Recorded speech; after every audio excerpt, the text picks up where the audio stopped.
Enemy stats will be up to 140%. They will get 5 times experience bonus. Skills and spells as well as status attacks are randomized. So is the RNG table. That's a brief overview of the flags we're facing. And Purity not even bothering with the armor or weapon shops yet. Ice 2 early is pretty decent. That's a pretty good one to get early. If you've got to pick between the 3 elementals, I would say Ice would be the one you'd choose, knowing you've got the volcano facing you. And the level 1 White Mage spells, they don't look very appetizing. Fog 2 was about the best I saw, and that's not that good early.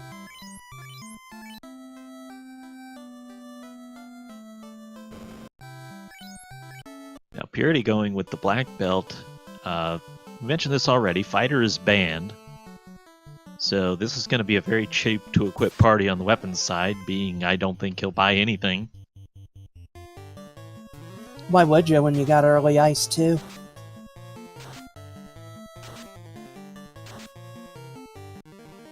Well, not that it matters with the fighter being banned, but with a fighter, I'll always stick a cheap weapon in his hands just to get some hit going.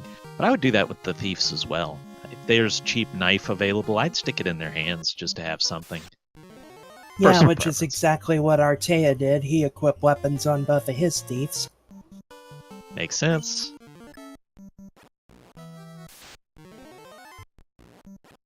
Purity trying to get a favorable run to the chests, it looks like.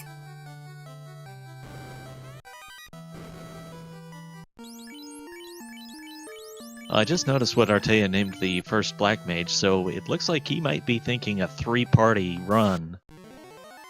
And that is quite possible. To put the thief in the top, which will give him a better chance to run away. Oh, at this point he has to hope one of the Black Mages survives long enough to get the Garland.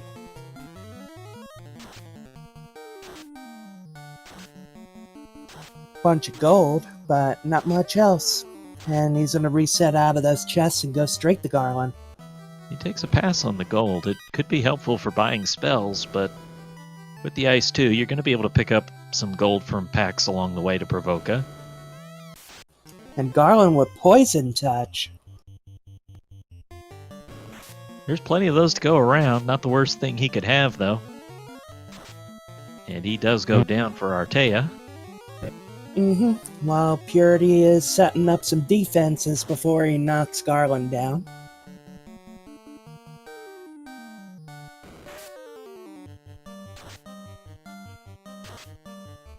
So we mentioned already that the fighter was banned. I just want to clarify how he actually got there. The 2 runners made a bet and then asked Zar to flip a coin for him. Purity ended up winning the coin toss and then chose to ban the fighter. I'll also want to mention something real fast, which is Edge was originally going to be commentating this instead of me. Unfortunately, he is very under the weather. Got to talk to him a little bit today, and we hope he's feeling a lot better tomorrow. He's scheduled to race, but I'm hoping he'll feel up to that. So I'm happy to jump in here and fill in for him, I said, as long as I don't have to fill in against Files. Well, it's good to have you, and hopefully he gets back to feeling well soon, because we want him at his best to race. The softs and pures always available here in Corneria. I like to have a couple softs in the bank before I leave, because you don't know when you're going to find another one. Those are some very expensive softs at north of 1600 gil, though. Not cheap heals either. They were up there. Prices do range up to 240%, so can get a little expensive. Artea is checking Matoya's cave now. That light axe is something I would keep, and early TNT is definitely going to warrant keeping. Oh, very much so. And this is a little out of Artea's normal route. He has a knack for hitting marsh before anything else. That's something Purity could be banking on, and the little swerve there.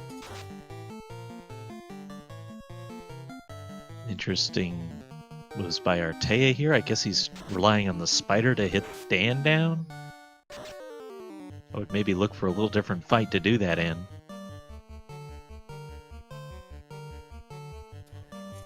Yeah, bit of a double-edged sword. The spider will be easy to dispatch, but it's going to take forever to wear down his guys unless it has something nasty that he ain't counted on. Purity, meanwhile, finds the early TNT. So just to clarify something, the light axe that they found has the great advantage of doing harm to AoE versus undead, so they will be able to use that extensively in the appropriate fights, and it will be good for quite a large segment of the game. Very much so, especially in the early game when your spell charges are limited. More so for Artea since he doesn't really have a true fighter yet. The thieves will eventually grow into that role, but early game they are good for running away and carrying gear, and that's about it. We'll mention this a few times early on as people come in and join us here on Speed Gaming 3, and thank you all of you who are watching. We have some interesting party dynamics because, one, they have a forced party member. That is the Black Mage tonight, so both runners had to include at least one Black Mage. Artea bringing a second one was optional. Then, as well as for Purity, that was optional as well. Then they made an agreement to ban one party member, and that was the fighter. Completely voluntary, agreed on by both. It is not a condition of the normal matches of this round. Well, we're about to get our first look at what Provoca has available thanks to Artea, who looks to be going straight for the pirates. Well, he's got ice too, so unless they have something really nasty, smart call.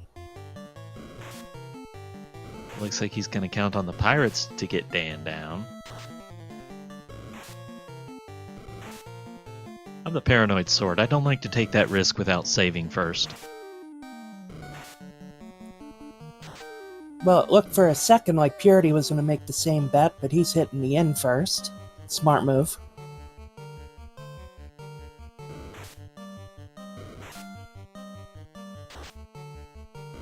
I will say the advantage for Artea for this fight is the pirates are so low HP that as soon as you cast that ice 2, they're gone. So as long as they don't have a nasty skill, this would be a low-risk situation to get Dan out of the way. Speaking of which,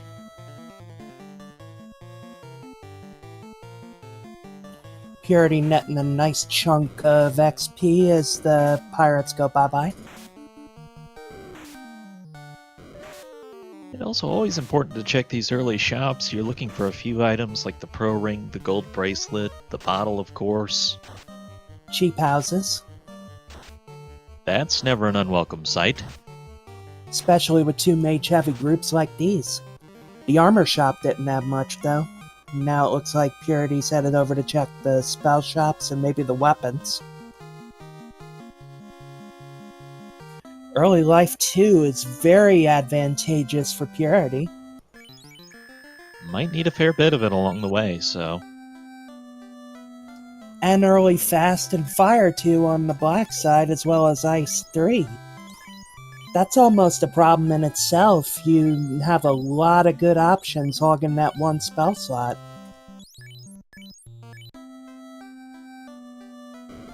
Well, most likely you'll save one fast between the two people to use on a black belt for a boss. Otherwise, you've got Ice 3 or Fire 2 as the dungeon situation warrants. So, not terrible. Exactly, and with a black belt, if he grinds it to a high enough level, he won't even need fast in the endgame. It'll be overkill on most bosses. Looks like Purity is skipping the Dwarf Cave for the moment, gonna check Elfland first, while Artea hops on his ship. With 8 levels of spells and 2 of them being here in Elfland, it's 1 out of every 4 spells you're gonna have available is sitting right here. I would never want to skip Elfland for magic. I like to get in there early. Plus, it's going to be cheaper than what you find in Melmond, so if Nuke is there, it'd be a shame if you skipped it trying to save a few seconds. And it's your last item shop for a while also, because Melman doesn't have one.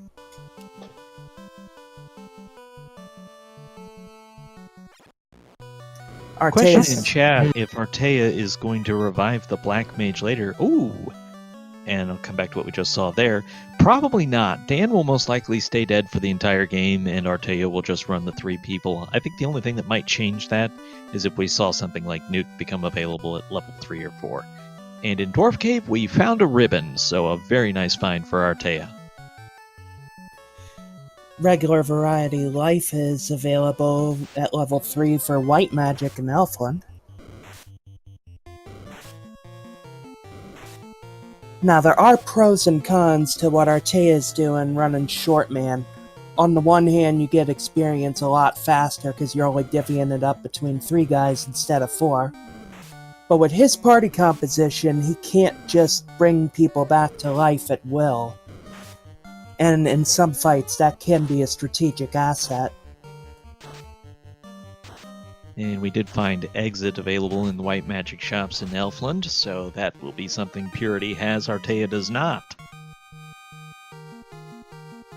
And unless Warp pops up in Melman, yeah, that's going to be an extremely huge advantage for Purity, because he could just exit right out of towns, caves, dungeons, whatever.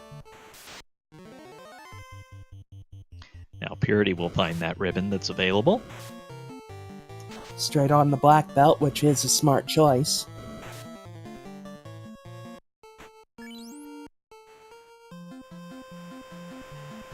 And then typically you'll see these runners go straight over to Crescent Lake once they've gotten, usually with a check in Melmont before they do, but not going to the Earth Cave when you could go to Crescent Lake and the volcano instead. Exactly, the chests are way better clustered in the volcano compared to the Earth Cave, even though they each have similar amounts of chests. Looks like Artea is stocking up on items before he makes the trek to Crescent, which is a very smart call. Yeah, I apologize for missing this, but it looks like something had Stone Touch, and Artea got to meet it firsthand. I have to be a little mindful of that. An interesting dynamic for Artea choosing to put the ribbon on the Black Mage in order to make sure that the AoE damage doesn't get stopped because of Stone Touch. In Melmond, we don't see much of interest in the armor shop. Temper at level 5, along with Lightning 3. So those are some pretty decent options. Probably more so for Purity since he has the pure melee. So this does bring up an interesting point. When you get class change, if that does happen in this seed, your thieves are going to become ninjas and able to learn the first 4 levels of black magic. I'm being told by Chitin that the Odd Eye has break, and that's why Artea got stoned. So, good to know. So we saw a few AoE spells, but probably not worth a lot for those ninjas. But then again, we're getting to the high side of the levels for Nuke, so you're not going to have as many charges as you would like.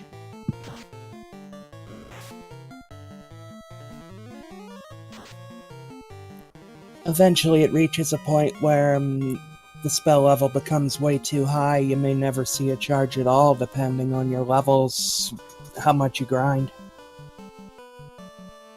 Which is going to be another very interesting dynamic for these teams. Artea, I can't imagine, is going to do a single member grind, but maybe do a 2-party or 3-party grind? It's possible. He's checking level 6 black magic and nothing but junk.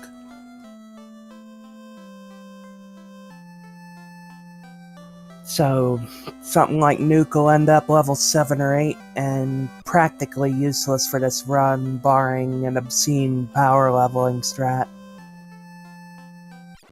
Purity finds some Peds and will gladly take the experience for that, but the black belt is down, so won't get the benefit of any of it.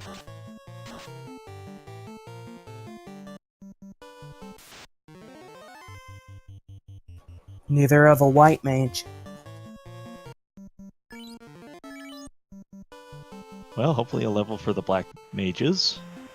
Not that hard, considering you get 4 of them split between the 2 party members instead of 4.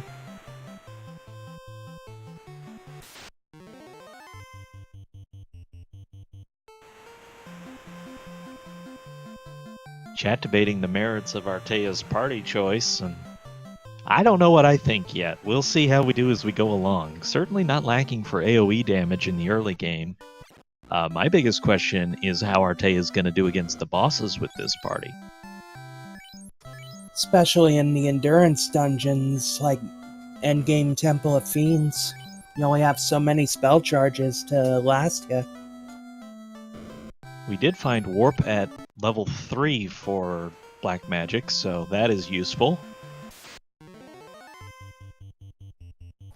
Yeah. Helps reduce the edge of Purity having exit, but I wouldn't say replaces that edge. In some situations it's better though, like in the Ice Cave or Sea Shrine. True, but Purity will have the same warp available there, so... In fact, Artea is going to go to Ordeals first, so... I love it! We get to see a route divergence and a big gamble taken early by Artea. Now this is a call I personally like to make, especially when Ordeals is incentivized, but there isn't that much running room, so you don't have to worry about running into too many enemy groups. There's a decent number of chests, and if the zombie dragons are rolled right, you even got a little grind spot to work with. Now this is round 2, so you mentioned incentivized. I'll ask you to explain that in just a moment, but they are not incentivized in this round. In this round, the pillars are randomized, so they do not have the same pattern that you're used to in vanilla. But as for incentivized, Ordeals is not in this case. Why don't you go ahead and explain what that is for people watching? Incentivized means that the main chest, which normally holds the key item, will be holding a random key item. It could be something like the ruby, or it could be one of the ribbons, the Mazmune, the floater, slab. A lot of options there. Meanwhile, Purity is taking the more traditional route we see in the speedrun of going to Volcano first. Oh, this was something I didn't think about for Artea, but it has that light axe, so a lot of help against these undead enemies here. And they pop up pretty frequently. Yeah, so maybe that was part of the thought process for Artea. I'll make a note to ask him about that. With chat wondering if Artea is crazy, I'm wondering if he's crazy like a fox. Now the other thing is if Artea does find an item here which has the same chance of basically any other chest, with asterisks, but for practical purposes, same chance. If you get something here, this is probably the last place Purity will come to, so you find a major item here and you've got a significant advantage. So many dungeons in this game, especially in the randomizer, are love-hate. If you don't have to go to them, you usually don't go. Ordeals is one, Marsh Cave is another. So yeah, if there's something good here and taking advantage of warp there to backtrack from a wrong turn through the teleporters. But you just yeah. saw one of the advantages to having the warp spell. Artea took the wrong pillar, not knowing which one was the right one, warped back, gets the staircase. And now fighting the Forest Nightmares as Purity's checking the big clump of chests, find the white shirt, which is very useful. Why don't you go ahead and keep an eye on Purity's treasure hunt, and I'll keep an eye on Artea's, and hopefully that way we don't miss anything. Yep, finds an ice sword and also finds the slab, which is a mandatory progression item.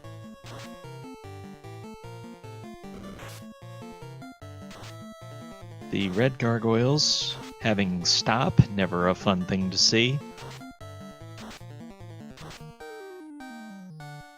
Stun locking is such a pain, and the stop spell is the worst because it's AoE and it's time element, so it gets through a lot of stuff.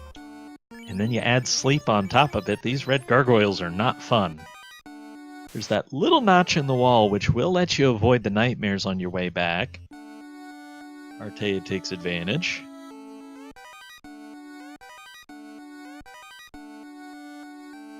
The Sun Sword is in Ordeals, which is useful. And And the ordeals floater. call is paid off. In a big way for Artea, because, well, we'll find out what Purity does, but probably going to go to Ice Cave before Ordeals, I would assume, and possibly Ordeals before Marsh.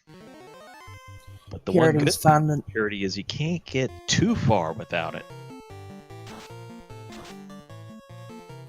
Exactly, and he finds a second ribbon in Fire Cave.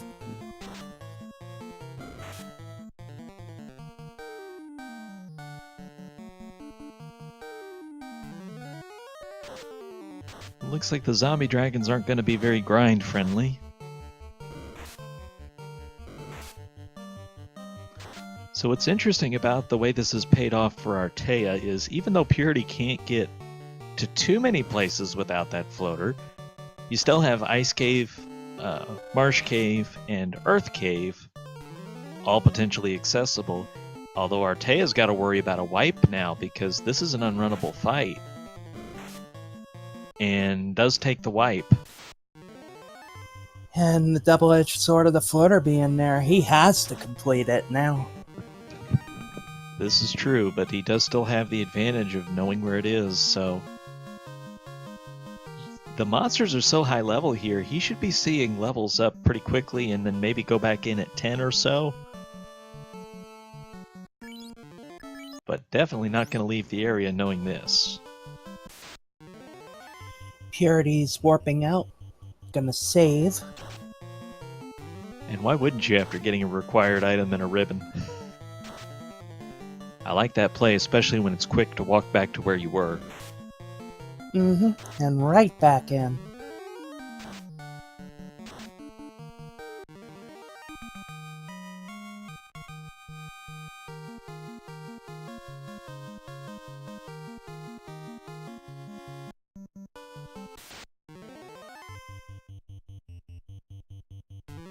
Start pointing out that the ninjas can't use Sun Sword until they get Tail.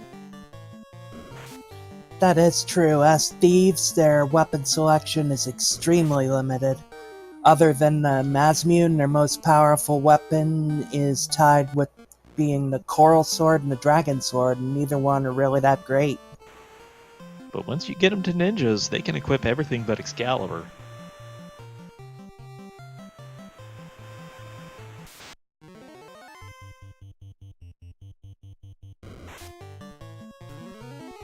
So Artea has opted to go to the sea now to try and get some experience a little bit safer.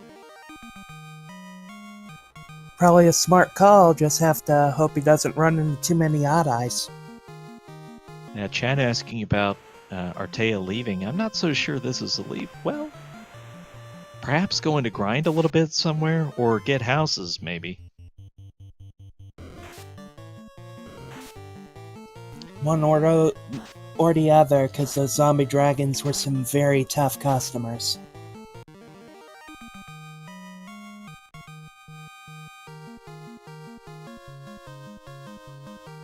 That is an option, yeah. He could be going to buy a fire spell, because that will rip those zombie dragons up.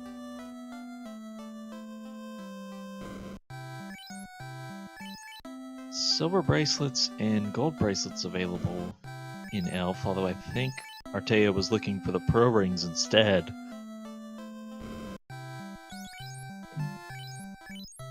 He will get the Fire 3. And it looks like he will go for a silver bracelet or two. Looks like Purity is definitely not dodging the spike tiles with the fire elementals. They're given decent XP and they hit a little hard, but they don't have anything terribly nasty, so possibly a valid grind target, at least for a little mini grind to go and beef up a little for the deeper stages of the volcano.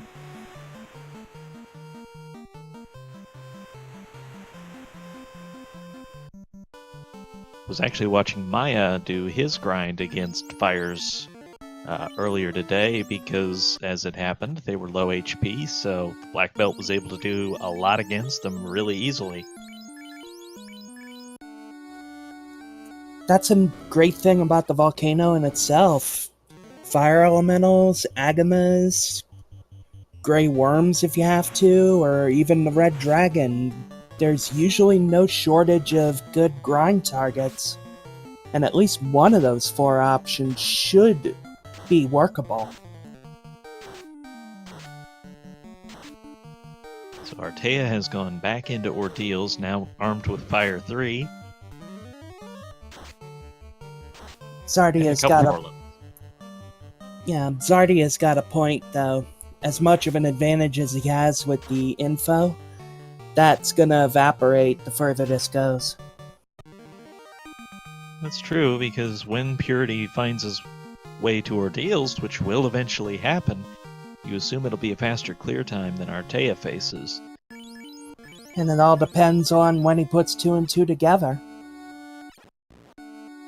And the other big wild card is, where will they find the crown at? Because as that is still outstanding, if that happens to be in Marsh Cave, then, or if it's in Earth Cave, Purity might find that before the floater, and Artea still has to search for it.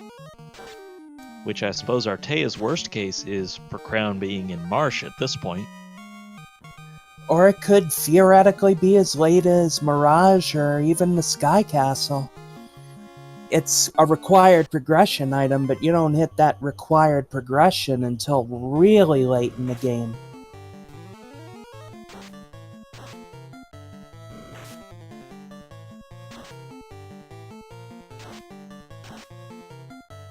So Artea continues to make good use of that light axe.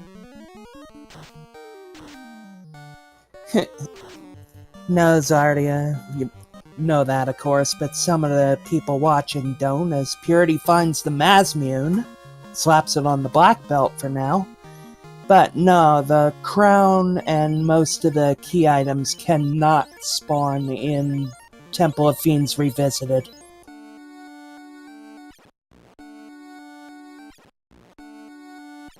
And what a volcano this has been. By my short list, we found Slab Ribbon and Masamune in it. It's definitely stacked.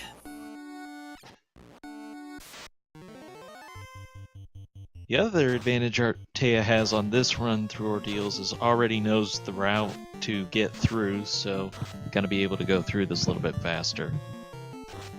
As well as knowing a bit of the shuffled encounter table, so he knows a bit of what to expect.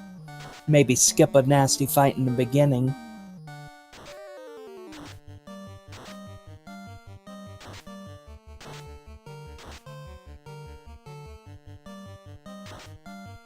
Let's open this up to chat. Where's the worst place you ever found your last progression item?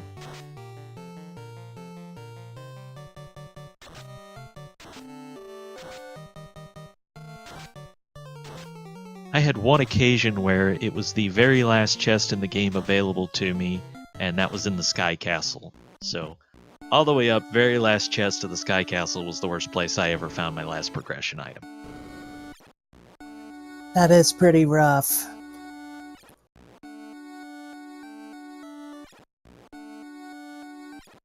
So Artea is still finding this difficult with the low levels. Power Gauntlet. Purity, even though he's eventually going to have to visit ordeals, he is going to be in much better shape when he goes there.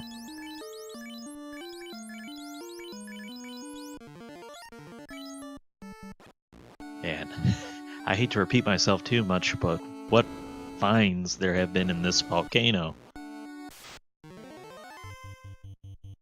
Now, Artea will go through Volcano as well, so gonna find all this same stuff, but the time loss for Artea getting there versus what Purity has faced could be dramatic. Yeah.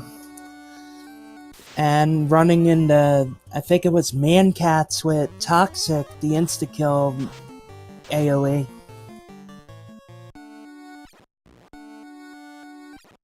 It's hard to fault Artea for not wanting to leave here without the floater, but there's risk-reward calculation you have to do for everything. And maybe it would have been better to come back in here with higher levels after doing Volcano, knowing this is where floater was.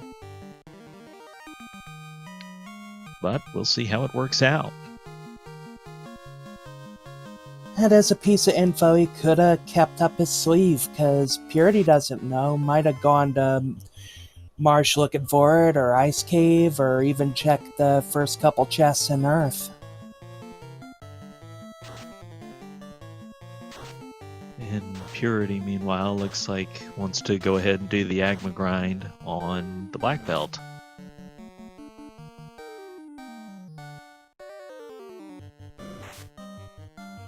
Smart call. Depending on how they roll up for stats, it's some of the best early experience in the game, and it's easily repeatable. 2 trap tiles right next to each other, so you don't have to worry about running into something nasty in the meantime.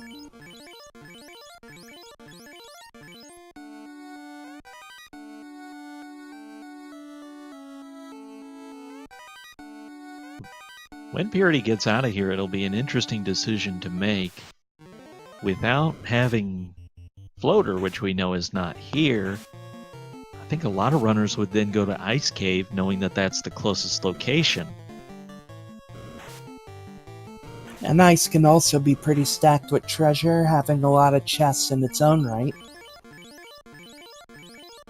So Artea about to catch back up on this treasure that he had to leave behind before. Has the floater, but now he has to get out of it. Actually, would he potentially have enough warp charges? I'm not sure. But you do bring up something else, which brings up another good point about Ice. These seeds where you get early warp, you don't even have to fight the eye to get the chest that would be incentivized, would carry the key item. Question in chat, when would Artea go to Volcano? Have to assume that's probably the next stop after getting the... Well, maybe not the next stop after getting the floater, but free chests. But most likely the next dungeon, I would assume. Artea does get by the zombie dragons and gets out of there with the floater. It's official this time. And that pretty much cements what was left of the advantage that he had. So 32 minutes in, Artea has the floater. Purity found the slab. Let's just run through everything real fast. This is a round 2 flags matchup of the Garland bracket, so our runners must win or be eliminated. Your prize for winning is you get to face either Trystal or Drumboardist, by the way. They had one forced party member, and that was a black mage. They had an agreement bet between the 2 runners, which ended up banning the fighters, so they have to do without that. Because this is round 2, skills and spells are shuffled, as well as status attacks and the RNG table. Enemy stats are up to 140%. Then for treasures that we've found, Matoya's Cave had the early TNT. Dwarf Cave had a nice little ribbon available. Volcano is just a treasure trove with slab, ribbon, moss immune, power gauntlet, and white shirt, all available here. And Artea has found the floater in Ordeals. And I think that's a pretty fair summary of where we are. Mm-hmm. Artea is going to go up to the islands here and get the free treasure chests. Makes sense. Why not? And he finds the defense sword, which is very handy, and will be even more handy once he can class change. Meanwhile, Purity's continuing the Agama grind, keeping the Mazimune on for now, because it is doing more damage than bare fists. But at some point, that will change. A funny little useful item picked up for Artea was the Bane Sword. And with this party composition, that could actually be a very useful weapon, and he finds the tail at 34 minutes in. And he's right at the right spot to use it, too. bomb that's literally an island up.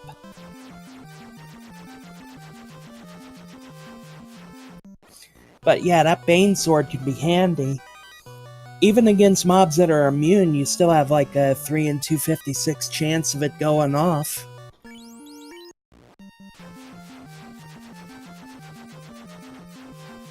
So how much advantage will Artea get from this? Or will it be any? It's going to really come down to how Purity's route plays out. Well, he does get to build up those thieves in the proper fighters. He's already got the Sunblade and the defense sword, so even though he'll probably run into that Mazmune, until then he's got decent options. He'll also be able to equip heavier armor. As you can see, he's equipping shields. They can't equip the Opal Gear or the Dragon Armor or the Aegis Shield, but they can use just about everything else.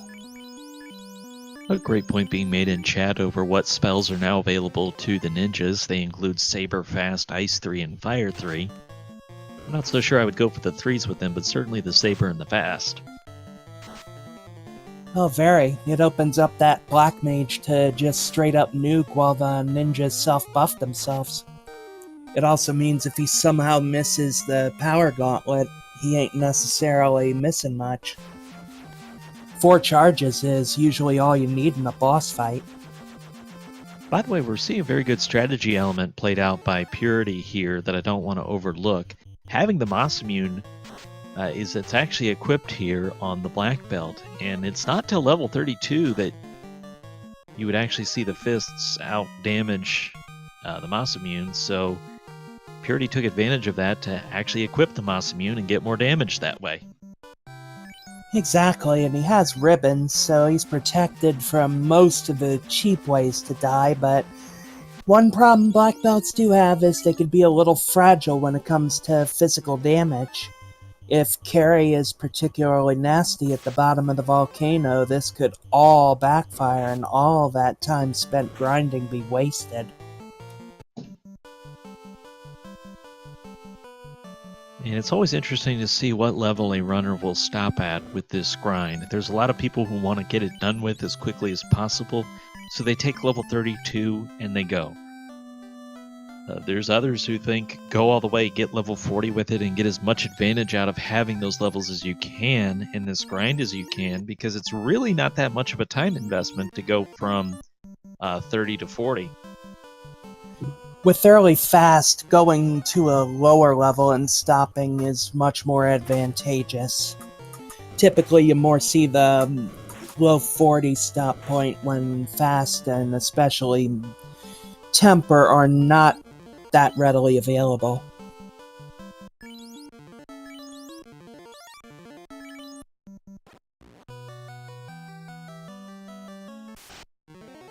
Purity actually still has the Masamune equipped, and is about to go pay a visit to the Red Dragon.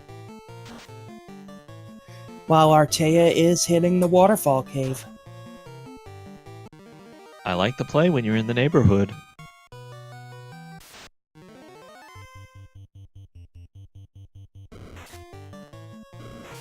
Just anytime you can get to easy treasure chests, they could put you that much closer to go mode. They could give you a useful item like another ribbon or the Opal Gauntlet or so many other useful things.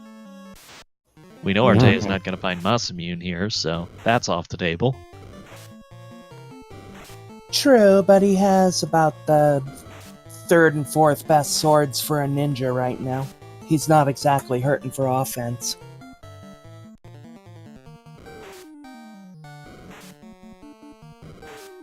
And we're about to get our first look at Carry. And I was wondering if Carry was going to get one-shotted there. Not quite. That blizzard could be painful when Artea pays her a visit later. Down in 2 hits. So we have our first orb restored between the two runners as Purity gains the Fire Orb.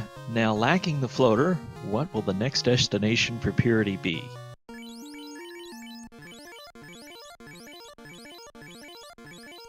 So put yourself in Purity's shoes. Where are you going next, knowing you don't have the floater?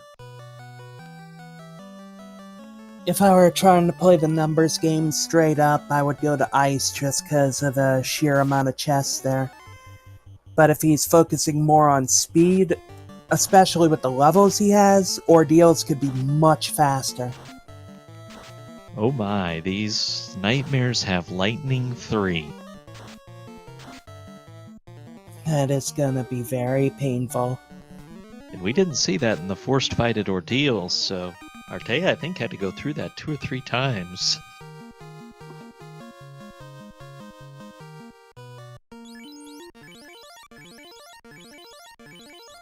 And then there were 2, as Purity is stocking up on supplies before making his next move.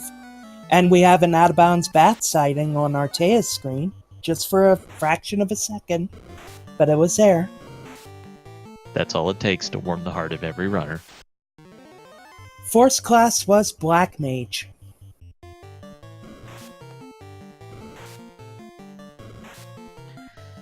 Also, there was an agreement between the runners to ban fighters for this seed, so a reverse force.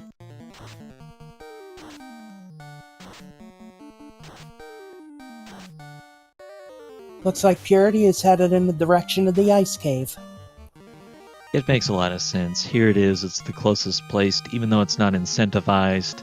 It's a lot of treasure chests, it's easy to get to, especially when you have warp and you know you're going to be able to get to those 3 treasure chests without fighting the eye if you don't want to. Yeah, it is the conventional call. And the Zeus Gauntlet is available here in the waterfall. That is helpful for more cheap AoE.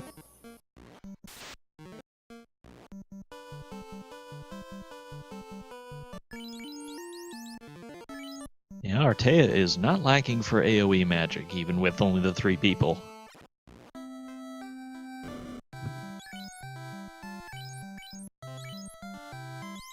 Ooh, Purity gets a nice friendly group. True. And no decent lightning spell to hit him with, but does have a couple of fade charges he could break glass on in an emergency. And will do so. Of course, these wizards are unrunnable, so a big pack of them is not your friend.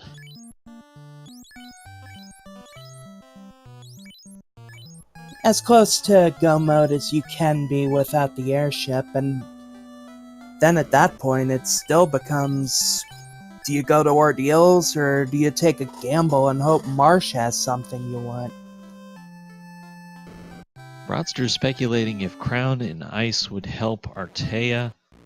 Possibly. I mean, it kind of is going to depend on what you're feeling like at the time.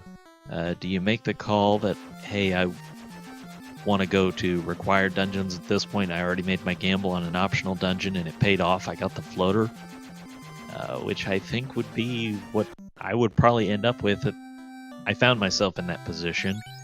With the airship, you can go anywhere, so it's not got the same proximity argument that it did for Purity. Yeah, that is a good point in chat. If you see the crown, typically when I'm running and I see the crown, my immediate next stop is to go ahead and turn in that quest and start hitting keylock chests, which is something Artea does not have to do, especially once he finds that slab.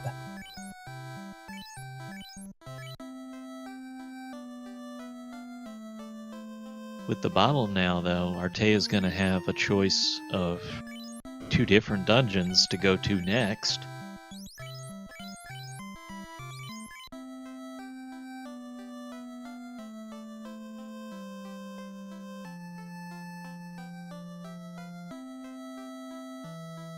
And Purity about to hit that trio of chests. So if you've never seen this before, this is one of the fun little things you can do. You can warp back to that same hole, check the 3 chests. You don't have to go through this whole section of the game. Cuts That's probably a third off the ice cave.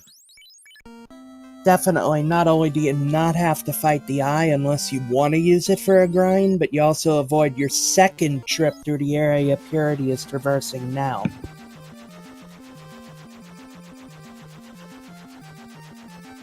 Alright, Artea with the airship now is going to make the volcano trek and find out what could have been if he had come here first.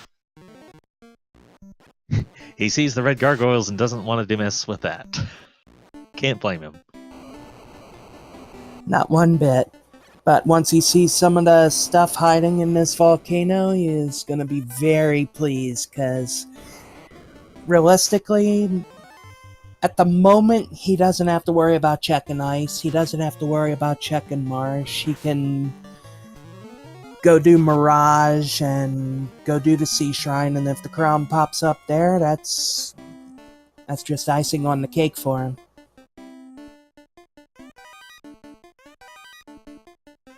Artea did have the option to go to the Sea Shrine before coming to Volcano.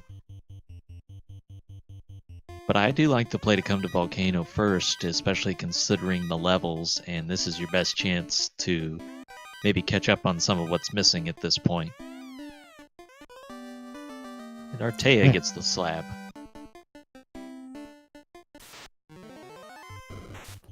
True, even though Purity still has no idea where the floater is, he's got a huge advantage when it comes to being battle ready. Artea still has to quite possibly grind.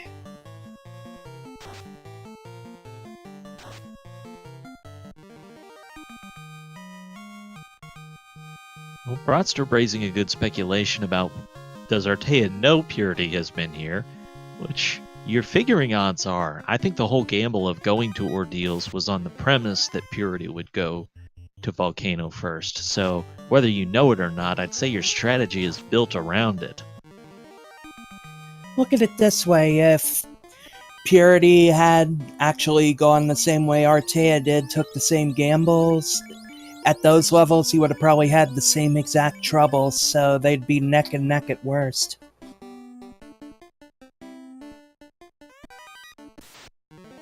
And really, the only different gamble that would have been available would have been going to Marsh Cave, which would be highly unusual with early TNT. Or you could go into the first couple floors of the Earth Cave, which would be very unusual if you don't have the ruby to go get the rod first. Yeah, Earth Cave is sometimes even more of a last resort option than Marsh.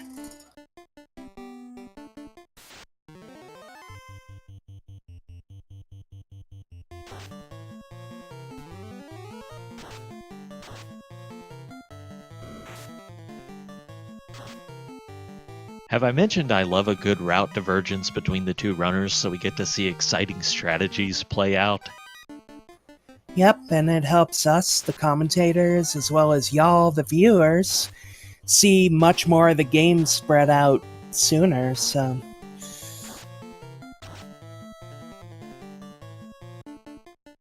Purity is done in Ice Cave, and I didn't catch anything of note being picked up. I didn't see much of anything either.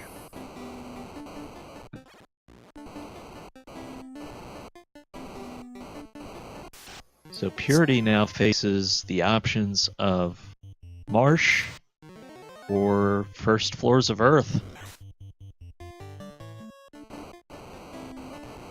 Or Ordeals. That is one of the options as well, as Artea already proved.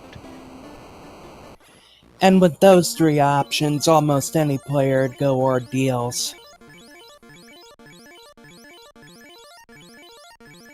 Minochi correctly suggesting that this must be a Czar speed. Czar seed, not speed. I'll be okay. It's fine, you're working on short notice. Which, by the way, our tracker tonight is Edge, and we're thankful for him for doing that, despite not being at full strength by any means. He was originally going to commentate this, but was not feeling above the weather enough to do so. And Remiel is asking where was the tail. That was in Zardia Islands.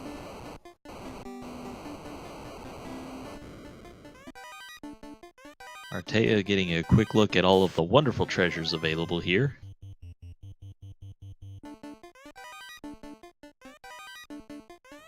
And he already picked up the Mazmune. He could be kicking himself a little for not grabbing it earlier, because it would have made ordeals a lot easier, as you're about to see on Purity's side of the screen. So Purity made the right call for next dungeon to go to, which means really the only difference between the runners after this is going to be Purity entering with higher levels to ordeals and made the option to go to Ice Cave first. So I don't like to say leads, but I would say this leans advantage Purity. I'd agree, but we will know for sure once Artea and Purity are both done with their respective dungeons.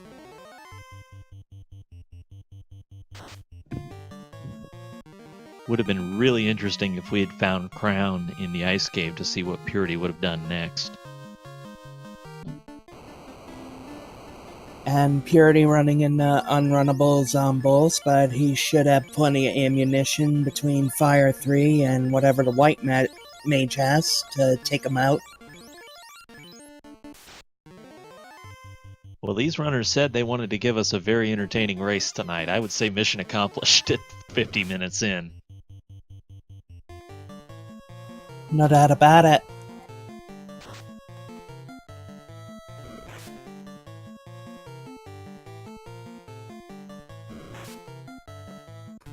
And now we see what variation of the Agama grind Artea wants to do, or if he wants to do one.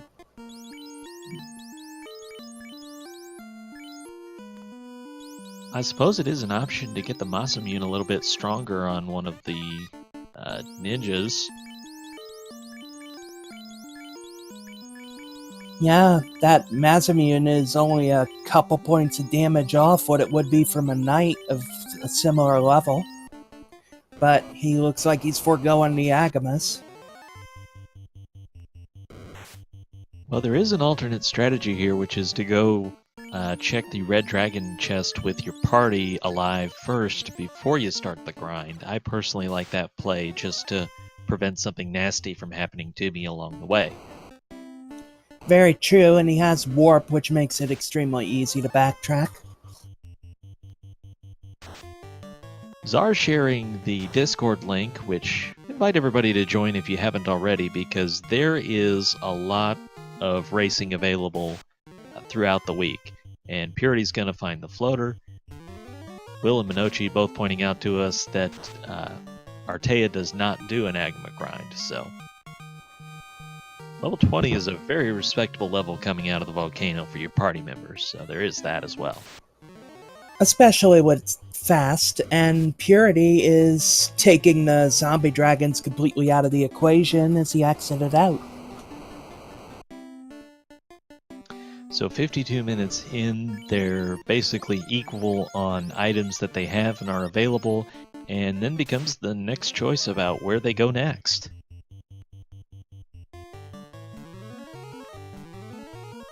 Well, for Purity, obviously, that'll be to get the airship, but once you have the airship, are you going Earth Cave? Are you going to the Sea Shrine? And you have the slab, you could even check the low floors of Mirage. Some of those chests are pretty low-hanging fruit. Honestly, I think that would be my play in Purity's situation. In my personal strength skill set, as meager as it is, I think I route the Mirage Tower the best. So between the three options, that's the one I would like to go to first. Yeah, that's where we disagree. Sea Shrine would be my next dungeon in this situation. There's a lot of chests along the way, and I don't really have to stop in between, because the problem with doing Mirage is you have to get the cube to go all the way to the Fiend.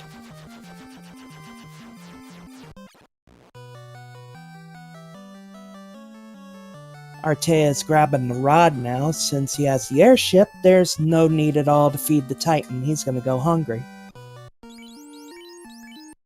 Not an issue with our runners already having the slab, but there is one treasure chest in the Sea Shrine that you can't open without the Mystic Key. So the only thing that would block them would be slabs, so that's not a concern in this seed.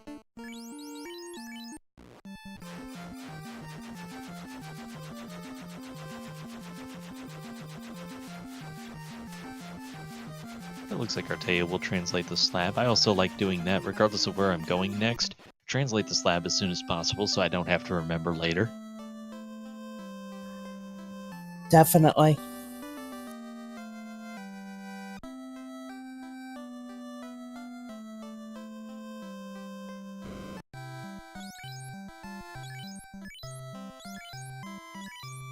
Purity will get the Oxale. Most likely going to head Waterfall then Sea Shrine based on that. Although I don't believe Purity's been to the Artea Islands yet. And it looks like he's gonna do that now. Makes sense. You've got easy treasure chests to get to that are free because of no combat, and you never know what good things they'll hold. Like, oh, by the way, the tail might be available. Yep, or that defense he found. Even with no sword users, it can still self-cast ruse.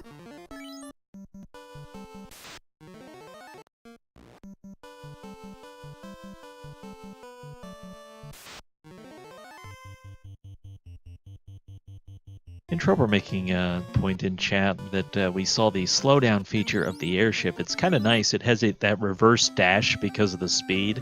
So when you're having trouble landing it, hit the B button and you'll slow your airship down. Sometimes you have to slow down to go fast.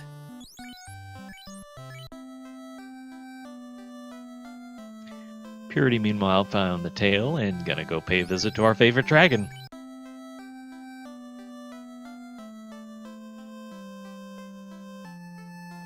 Artea is headed straight into the Sea Shrine.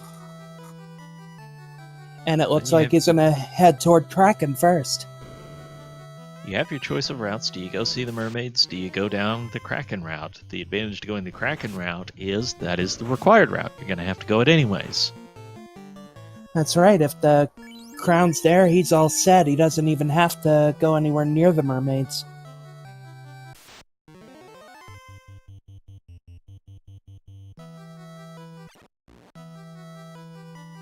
And he has exit and warp. Well, he has warp, so he can easily back out of mermaids once he's done with Kraken and all.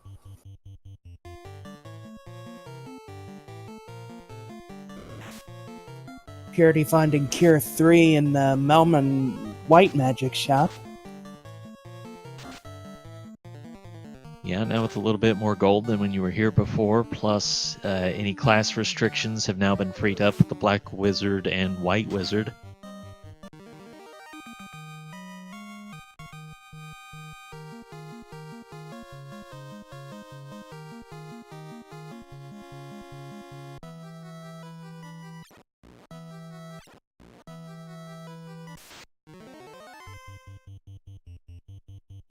So this is a good spot for kind of the 1 hour recap point. This is a round 2 flags matchup of the Garland bracket, so the winner will advance in the tournament. The loser will be eliminated.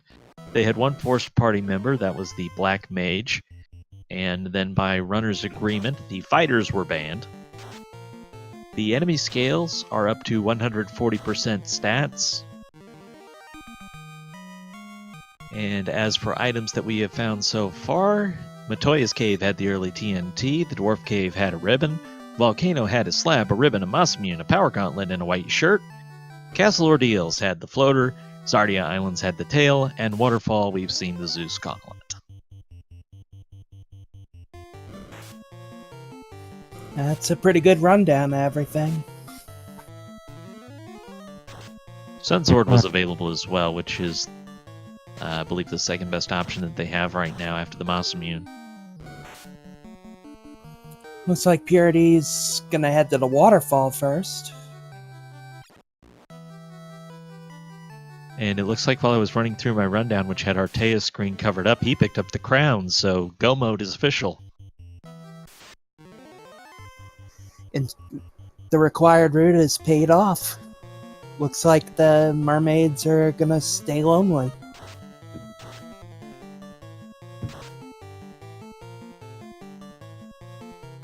And could be another sneaky place that Artea picks up time, because if Purity goes to the mermaid route first, then Artea will have that advantage as well. Question in chat, if weapons fixes are on, they are not on in round 2 flags. That's right, so the Vorpal is just a meme sword pretty much in this seed.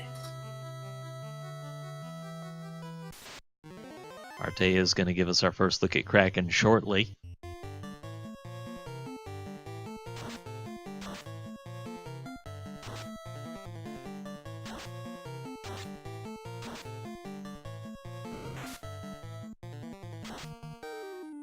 And go ahead. It's probably going to say the same thing you were. I just saw a flash of Out of Bounds Bat.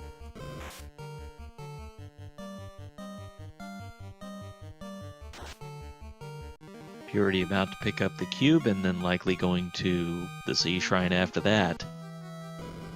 So both runners have run into the Out of Bounds Bat, blessing both their runs. And so far we're definitely seeing the fruits of that blessing. It's a good race. You know, I overlooked that the Opal bracelet was here in the Sea Shrine. That's a very valuable pickup. Because I believe as far as both parties are concerned, that's the best piece of defense that they're going to be able to grab. Not counting a ribbon. True. On Artea's side, if he runs into the flame or ice armor, he can get the same absorb, but the Opal bracelet preserves a lot of your evade. It also has a much wider selection of which classes can equip it, which helps Purity a lot. 101 mark. Artea has downed Kraken and lit the second orb.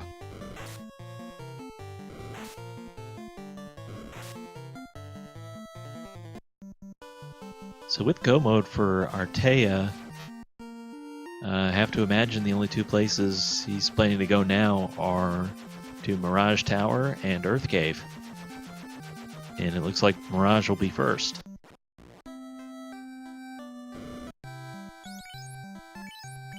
Grabbing that level 7 nuke, which is at the upper limits of usefulness.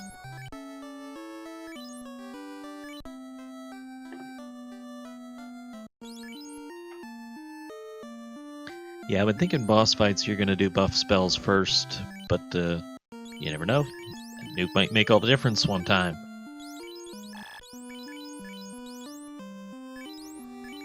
At a high level, like Fate is at for Purity at level 6 and Nuke is at level 7, those are very much break glass in case of emergency spells. You don't want to just fling them at anything.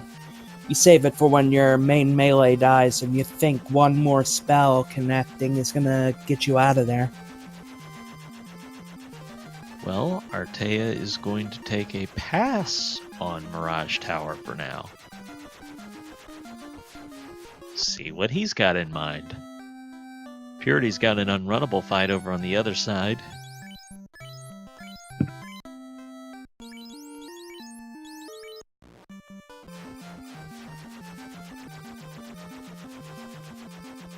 Might just be a shopping trip for Artea before going on to the higher level dungeon.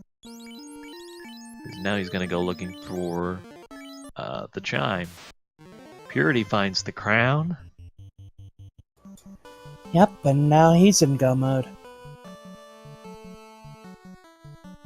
Which is not actually that far behind when Artea did, so the diversion strategies are starting to get a little more narrow on the other side.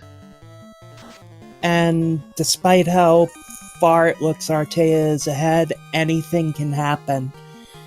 Tiamat can still be pretty nasty, to say nothing of the version 2s of the Fiends. If one of these runners runs into War Mech, that could also be a tragedy. Artea did down a Tyro, so about half the watchers will be upset with him now. Kinda expect that. I mean, look at the bottom of his game screen. He's Team Stakes. He's not ashamed about it.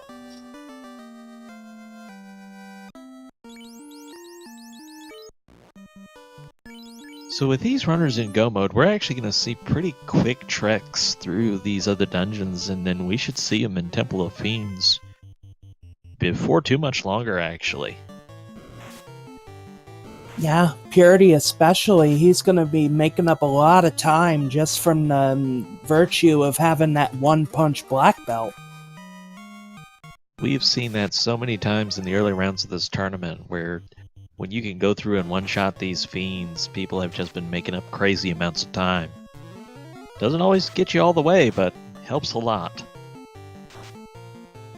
It's just like an auto race in real life. Slap on a new set of tires and you're catching everyone.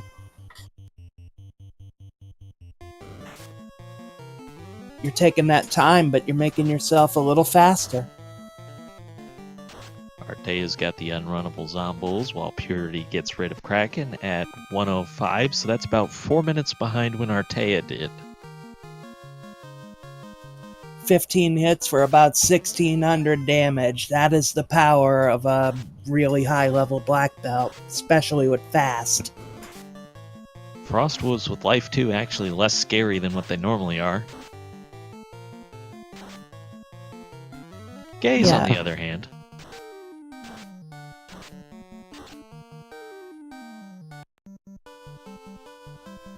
Purity's headed towards Lithuania now as they pretty much high-five.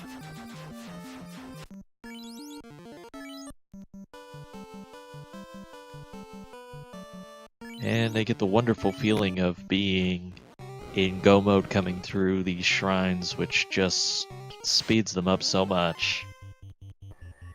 Exactly, and it looks like both of them have the same idea in mind. Take care of business, get rid of Tiamat before dealing with Earth Cave or with the Crown Quest. They still have to do that before they can complete the game. Hopefully you don't forget.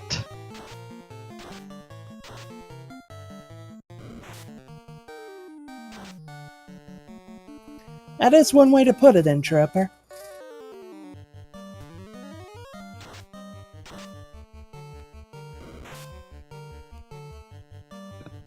Fortunately, you can't steal the other runner's airship. Now, Purity did a reset there. We mentioned before that the RNG table shuffle is on, but it's still the same RNG table for your whole seed, so sometimes there's gaps in there that you can take advantage of, and if you've kept track, you might do some resets and get gaps in there to your advantage. At this point in the run, even if you're a novice when it comes to the patterns, you start noticing trends. I'm not that great when it comes to knowing when to reset, but at about this point earlier today, I figured that hard resets were the right call before I'd hit dungeons like this. Cerebus having Viz 2. Not gonna be melee friendly. Good thing he's got a couple black mages to knock him in the next week if he so desires. Well, they are runnables, so he'll do a split the difference strat and try and either get away or kill him. And Artea is just headed straight towards the upper floors to go after Tiamat, not bothering with any of the chests, because why would he have to? He's got everything he needs. Yeah, that's pretty common when you're in Go mode. The one variant you might see is if they only had one ribbon or had, even worse, no ribbons. It's really easy to check a lot of treasure chests on those first 2 floors, so even in technical Go mode, you might see a lot of runners take a look in there, see what they find. Yeah, when we say Go mode, we typically mean you could technically complete the game in this state, but some runners also think of having an offensive Go mode or a defensive Go mode. They may be able to technically compete, but they don't have the gear they need to feel safe trying to do it. They don't have that powerful weapon or that good armor to soak hits. So, by the way, let's not lose sight of this. Just a few minutes ago, Purity just cleared Kraken, 4 minutes behind Artea, and here they are both in the Sky Castle. The power of that black belt.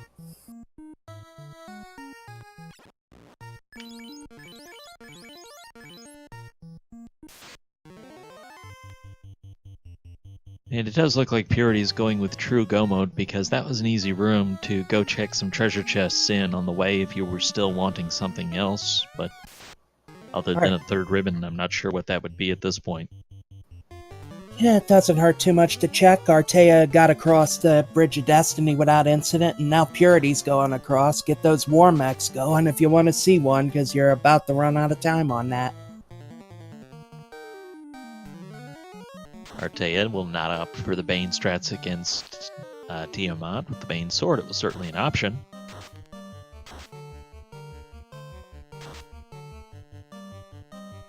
Bane strats are fun when they go off, I will tell you that. Looks like a decently high evade here for Tiamat. Or and absorb one or the other, just not taking a lot of damage from these melee hits. And has Thunder. The one thing that the ninjas do not have going for them compared to a black belt or a knight is they have a lack of hit points compared to those two, which means spells can rip them apart even if resisted. But we talked about Nuke, even at the high levels with limited charges, could still tip the scales, and it does KO Tiamat. Mm-hmm. And Purity now, just seconds behind Artea leaving, will go into the fight against Tiamat.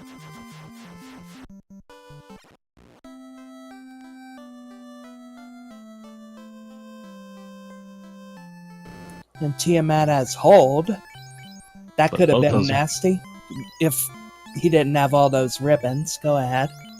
Both those buffs getting off before the black belt hits is big, and then we see the really big 1500 damage hit from that black belt. So Tiamat goes down in one shot. And with the last dungeon these two both did, there was about a 4-minute difference. Now there's maybe about a minute and a half difference. And that's going to close up even more, because where Artea is buying spells for his ninjas, Purity doesn't have that issue. I just had maybe the worst thought I've ever had as a commentator. This entire run could come down to RNG of the bats in Earth Cave. It could very well. It would be hilarious, and with these two runners, it would be fitting. And I tell you what, once this game's over and both of them are looking over their performance, if it turns out a bat stopped one of them, they are going to be super tilted tonight.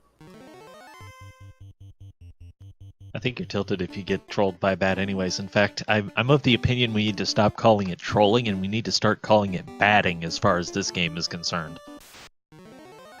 Second. So yet again, we have them in the same place at the same time.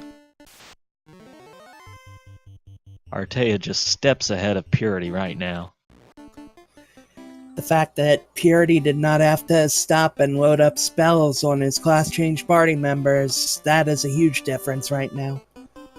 They are literally on the same floor. It's going to come down to bat RNG and encounters.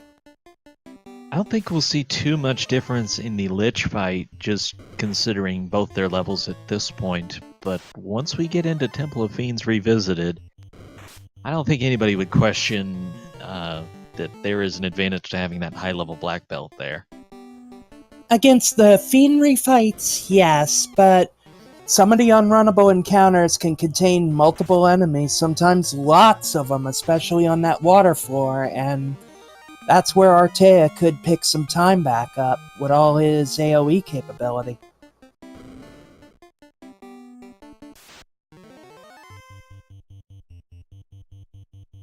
Artea gets some unrunnable wizards, about the biggest difference we've seen between their runs through the cave so far. Hi, Vampire. And it's probably going to be bye, Vampire. He actually gets a hit off first. How about that? And then he got burned for his trouble. Well, let that be a lesson to you. Don't mess with the friends of a power level black belt. Especially when they can kill you too. I was just gonna say vampires don't like fire. That's a given now.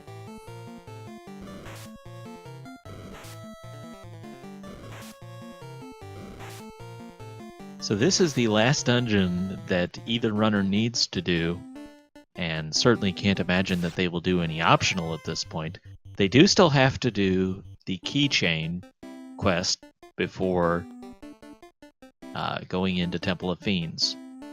And really hope neither runner forgets. But these are both very good runners, and I don't think that will happen. I don't think either of them forgot. Where they're at right now, it is almost a hop, skip, and a jump over to where they need to turn in the crown to get the key process started. We get our first look at Lich via Artea.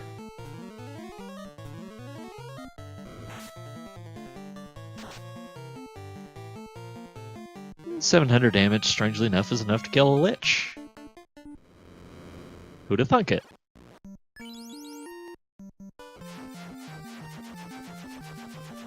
It looks like neither of them really got batted hard by the bats. Artea is turning in the crown to the old king, and... oh, wait. Oh no, that's Astos. He unleashes Scorch for mild discomfort along the lines of an ant bite.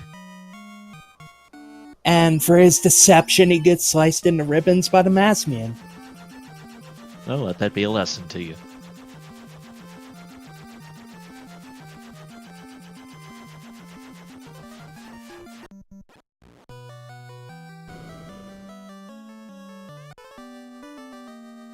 But Doya will be able to see again and be quite happy about that, although not happy enough to actually really say thanks after you talk to her. She's very much a what have you done for me lately type person.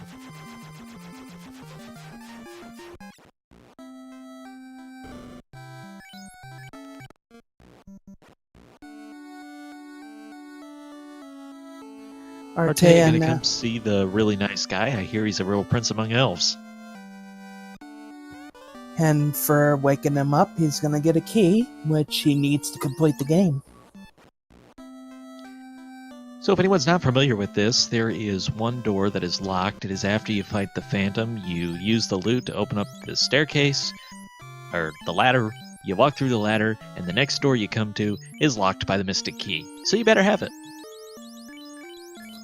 It's a situation that you would never run into running vanilla, because the progression is forced, but it could happen in Randomizer. And you're going to be really tilted when you see that key lock door. That's one of the fascinating things that comes out with randomizers of these old games, is that we get to find out some of the stuff they did in the programming that we would never have found out otherwise. I do remember years ago, I was actually curious, so I started just examining every door I could to see whether or not any other ones were locked by the key, and I do think I found the one in Sea Shrine once upon a time.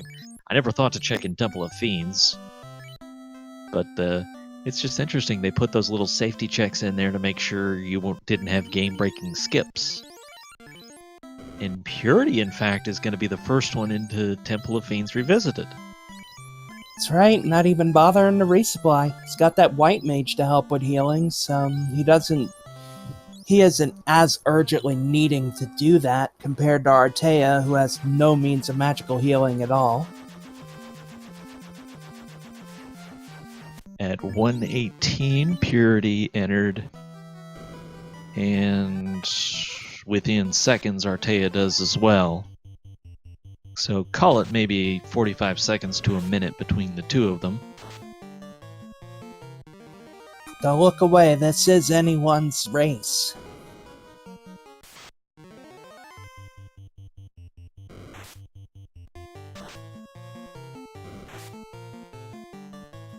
You'd be surprised by that, but considering that Artea has no way to really pick him up, it'd be a one-time decoy, and it's not really worth it to waste on one of these trash fights.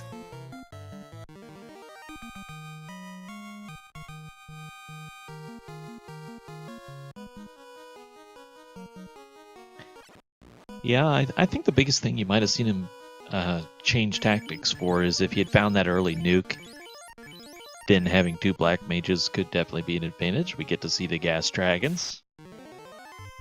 And we We get get to to see see a lot more. of gas dragons. So much green.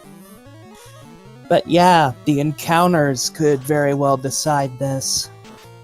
There are a lot of unrunnable formations in the various levels of the Temple of Fiends.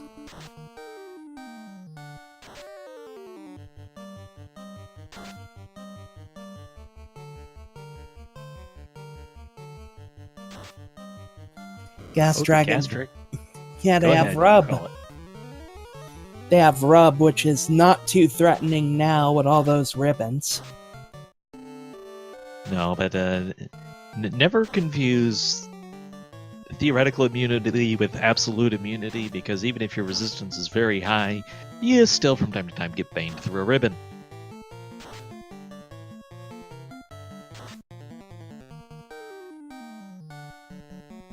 It might be a task chance, but you don't want to be banking on that when everything's riding on you surviving. So Artea does get through that fight after taking quite a bit of damage. In fact, if he had lost one of his 2 party members, that might have forced a reset. That's the risk you take when you come in here with no character capable of casting the life spell. And Purity has found even more zombie dragons for his trouble.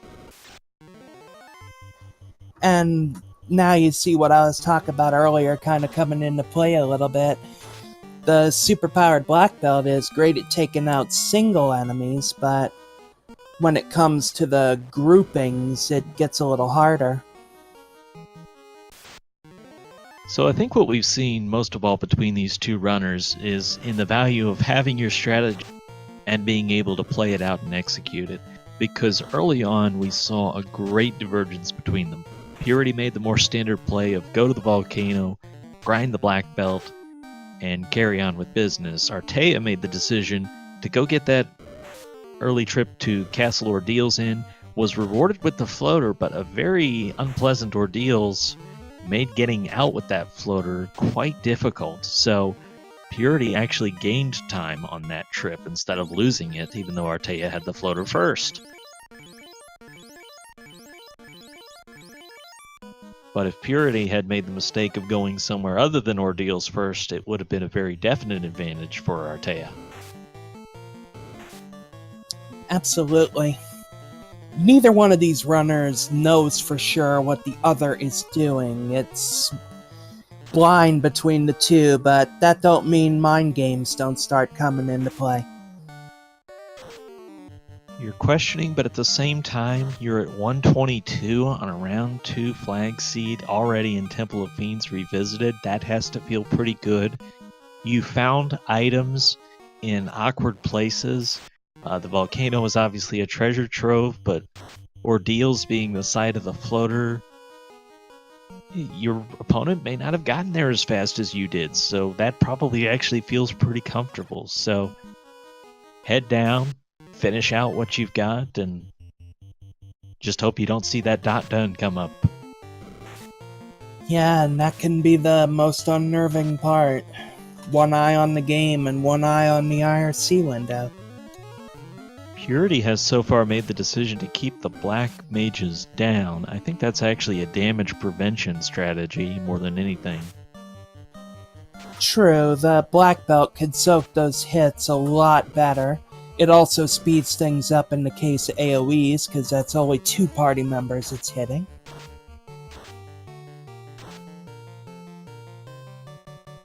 I suspect we'll see them come up for the Kraken fight, but who knows?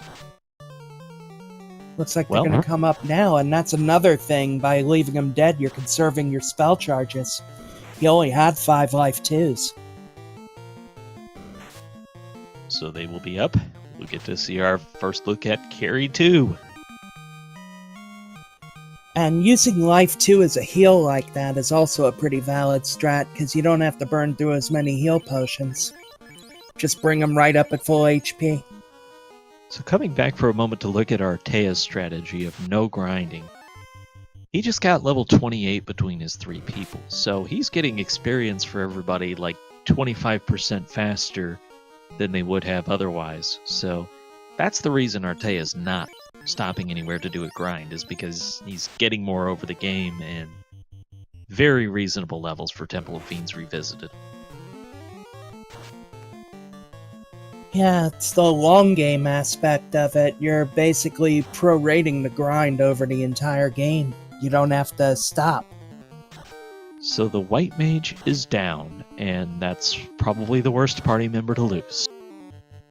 But you still have this Black Belt, and so if you have to solo the rest of the way, you're gonna try it at this point. And barring a really nasty Kraken 2, which we're about to see in a minute, the Black Belt is certainly capable of doing it at this level. Ooh, running into unrunnable waters. Purity using the ice against them, which is what they're weak to, not lightning. Remember that in your own runs. That lead hit from the Black Belt.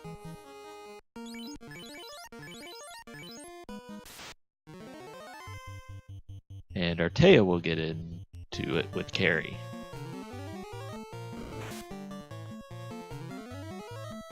Hard hit against Cody.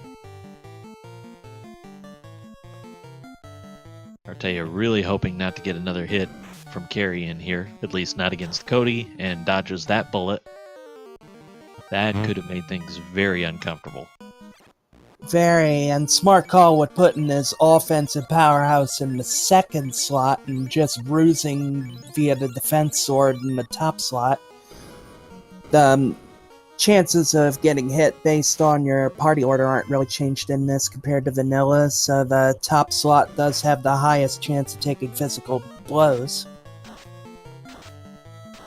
And this for Artea is exactly where picking up those ice spells on the ninjas pays off, is you've got a lot of extra charges for fighting these waters.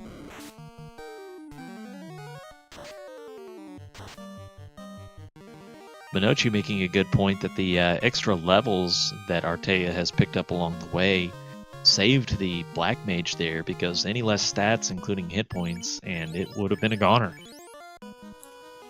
No doubt about it. Ice 2 coming from Kraken on Purity's screen, as Artea is about to run into him. And 1600 damage, we'll say goodbye to Kraken 2. Oh, and Artea just lost his heavy hitter to a one-shot from Kraken. That, well, don't take anything for granted, but that could be the difference. Yeah, that other one isn't hitting for hardly anything with the defense sword. We didn't see a big damage spell out of Kraken, so it's still possible Artea could get through this. Well, there's Ice 2, which we did see on the other screen briefly. But this is gonna be a slog.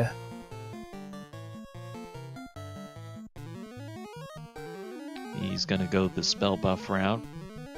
I might do a couple more of those white shirts just to be on the safe side. Does also Have to resort. Oh! And Artea's probably gonna have to reset it. Well, finish it out with Kraken first, because why wouldn't you? But that was a monster hit. He gets by Kraken with just oh, the Tiamat 2 has nuclear, and he does get one shot by Purity, but Artea is about to run headlong into a wall.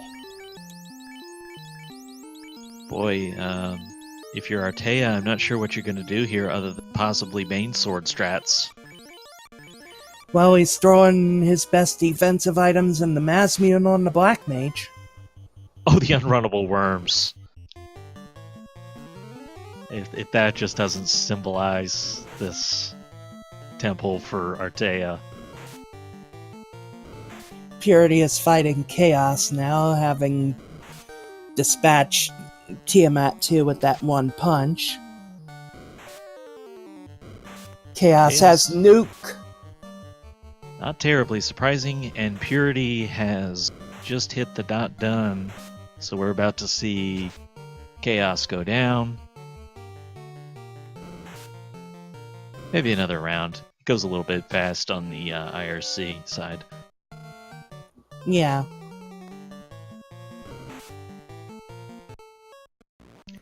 Enjoyed it. 1400 damage. That is one nice number to see.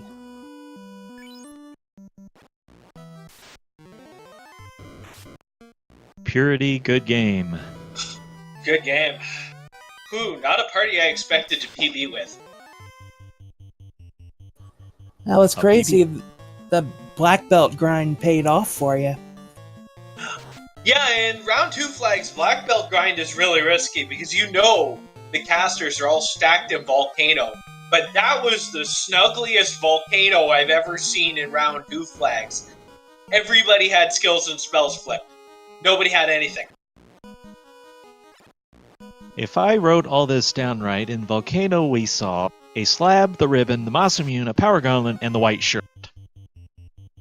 Yes, those things were in fact also all in the Volcano. I also know, because it's usually what I do in round 2 flags as well, and he was the one who taught me this, that Artie will go Marsh Cave and then he will go Earth. Almost always, because it's safer. And I figured since I've got the black belt, I have Ice 3 out the ass, I'm going to gamble. It definitely paid off. So what was Sure your did. thought process to go Castle Ordeals after the Ice Cave instead of Marsh or Earth? 2 reasons. One, it's closer, and because there's a long run right after a power cycle, I knew that I would be able to get there with 0 encounters. And second, I knew that there were more faster chests there. So basically, I knew I could clean out ordeals before I could even get really into Marsh, for example, and be out. If it's not there, okay, it's not there. There's also, I realized at that point, okay, I cleaned out Volcano, I grinded a black belt, I cleaned out Ice, and I know I already did Marsh Cave. If Floater was in Marsh Cave, I knew I was done. Well, here's the interesting thing. Artea went to Ordeals before Volcano. That's right. Marsh Cave never came up. Really? Okay, so he went for a different route this time. He So we swerved us both all. were- Yeah, we were Yeah. both off the usual routes then. 2 thieves, 2 black belt, 2 thieves, 2 black mages for him. Huh. Yeah, Dan thought has been down the whole time. He went with the 3-party strats. I thought he would do a 3-party strat. I expected him to do thief, white, black. I did not expect him to do 2 thieves. That surprises me. I bet he was really happy to see that Maspion and the tail in Artea Islands, that's for sure. Hopefully we'll know in a few minutes. Y'all I were... knew he was going to go for thieves, so I was crossing my fingers that the tail was going to be on the moon or something. Y'all were still pretty well neck and neck up until the tail end. His party members just started to drop, and without that white magic. That's Artie. I mean, he's fast. Yeah, Kraken hit He taught very me everything hard. I know. Kraken hit very hard and wrecked his strategy, basically, taking out his Moss Immune. Kraken does that. So does Carrie, too, if you notice where my white mage went. Straight to hell for 1,500 damage. I don't think I've seen Carrie 2 hit that hard, but that's what 16 hits in a crit does. Yeah, these Fiend 2s, they can roll high and they can hit you for absurd black belt level damage. Yep. Thankfully, other- it was my white mage and not my black belt. The other big route point that had the chance to make a big difference in this was the Crown, which was on the Kraken route. Yep. Do you always go the Kraken side first, or do you sometimes go Mermaid first? I will go Mermaid first if I need combat items. If I only need key items, I will go Kraken first, because the number of chests on the Kraken side is only, I believe it's 2 fewer, and you have to take most of the steps to get those chests to get to Kraken anyway. So the chests per steps off the route to go straight to Kraken is actually better Kraken side than Mermaid side. If I'm worried about being able to kill Kraken, then obviously I will check Mermaids first, get some levels off Grey Sharks and Ghosts, and then go kill Kraken. Artea now back in the fight against Carrie. Back in. Oh, did he die in TOFR? Yes, Kraken knocked out the Masamune, and then the other ninja. He actually got through it with just his Black Mage alive. But he reset. Yeah. Actually, he got wrecked. After that, he ran into 3 purple worms. Oh, World of Hurt, and I'm sure a Black Mage with a Mass Mute wasn't going to last that long. Pretty much folded like a wet paper bag. Yep. I thought you meant Kraken won. In that case, okay, he was right behind that. In chat, absolutely, Tristal. Especially in these type of flags. Yes, and especially with the side bet we made, where you were not allowed to use a fighter or a red mage, putting almost all the good swords off limits until class change. So let's talk about that for a moment. When did you two come up with that bet? We were talking about doing something interesting with this race about a week ago. We started back and forthing. Artie was the guy who taught me this game, and he also plays on my Heroes of the Storm team. We're really close, and every time we race, we're naked. It's tight. That's why I want to hype this up and do something crazy with it. And we got the crazy, that's for sure. I was mentioning at the start of the stream, when it comes to you and Artea, R2 is pretty much like Child's Play, so I figured y'all would be doing it just to spice things up a bit. That's also part of it. Yeah, we want to get some excitement into round 2 flags. Normally, my favorite round 2 party, which you saw me use against Mia, is or not Mia, sorry, DDG, is the fighter double red white. But this was fun. I don't recommend taking a black belt into round 2 flags, because the volcano is almost always going to have all kinds of nastiness like poisons and lit 3s and blazes, and this was just insane luck. And the fact that he was that close behind me. Yeah. Artea now trying to get some revenge against Kraken, and going to use that white shirt probably a lot. Yep. That's a lot of absorb. Still a 300 damage hit from Kraken, and almost... He did get almost through that. was awful Oh, again, rude. but he gets through it. Yep. Everybody loves them some temper, Tristal. Temper is life. I mean, you saw what happened with 2 tempers and a fast on poor Chaos. What chaos? We did. He didn't. Yeah, I don't think he did. As Tiamat 2's getting off the nuclear. Yep. And hopefully Yeah, Artea that was- able to get through this with the Black Mage alive. At least the ninjas have fast. True. Okay. After the race y'all two had, though, he has to finish. It can't end in him just giving up. Oh, he'll finish. I don't think Tiamat's gonna stop him here. Well, he's gonna make it interesting. The blizzard. Oh! And he lives. Just No! barely. The Well, Black Mage only, Black so Mage the versus only play Chaos. here is gonna be Bane strats. Pretty much. He has fast, he has 4 charges of temper left, and he has a mass view. He also has the defense. So, no, his strat should be to set up on him.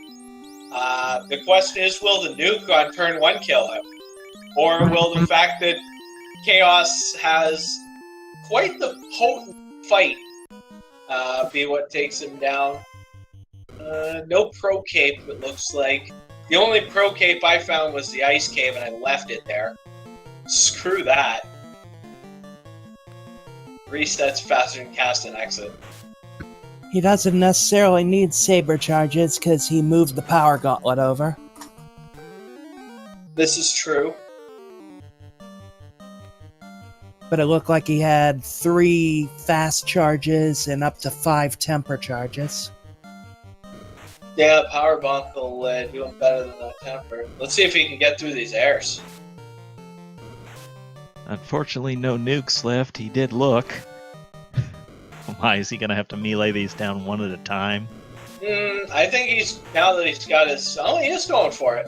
I was going to say, now that he's got his ruses up, he'd run, but... Yeah, he took a shot to see what kind of damage he was doing, and it wasn't that great. No. What kind of levels does he have here? I think it's 28 range. Looked That went like by about too quick for me to see. looked like 28 or 29.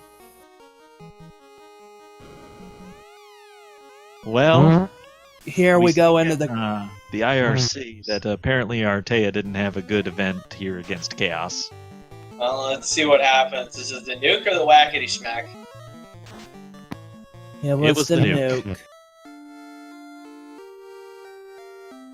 Must be a bit behind, because yeah, there's nuke. Oh, almost max damage nuke.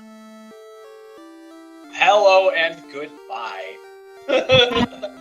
That was brutal, and yes, the dot forfeit, but he did give us one hell of a show up till the end. Yeah. Wow. To Files, I promise to stop spoiling stuff. I'm surprised he kept up with that, because I thought I was getting crazy lucky. I'm super impressed that he was that close to me in TOFR. Wow, GG. Yeah, everyone definitely give Artea a GG. Even though he didn't Absolutely. complete, that was... He poured his heart out on this. It was such a run. You were only 40 seconds or so difference between going in to Temple of Fiends. Wow.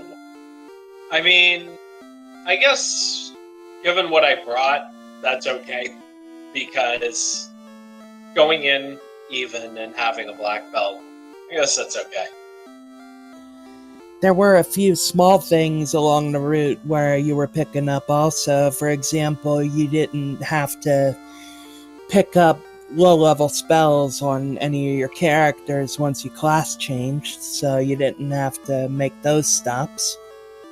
I was on the fence about class changing at all. The only reason I did, and it's actually really funny because of where Nuke was that I said, okay, I have a level 22 Black Mage. If Nuke is level 7, I can cast it. I will class change. If I see Nuke, I will grab it.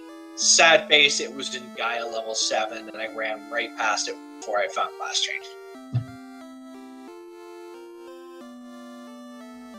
Well, at least you had plenty of levels on your black belt first, so you didn't take that much of a penalty from the class changing. Already Well, with the hoping suck. that I'm still hoping Artea is going to be able to join us here.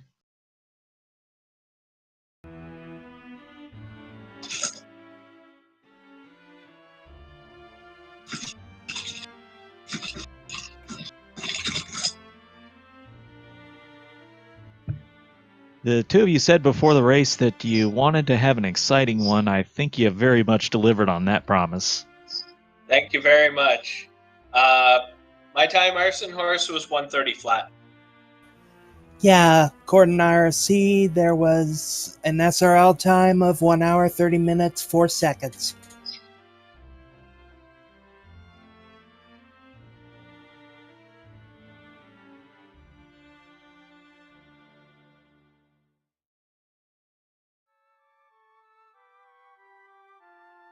Okay, we do plan to have Artea join us. He decided to stretch, which after that race, no one can blame him. Be stretching my fist through the nearest wall. Yeah, let's hope if he's tilted after this that he can take care of a little of it before he hops in here. It's Artie, he's chill. Don't worry.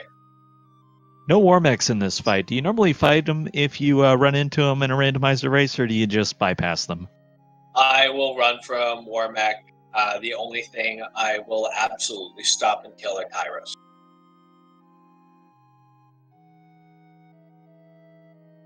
I didn't find one, so no team stake this time.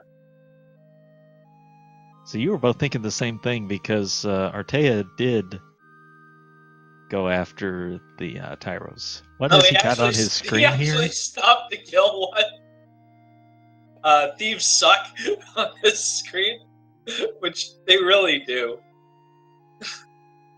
Oh god, that's funny. They can work, but the stars have to align. Sadly, they didn't tonight.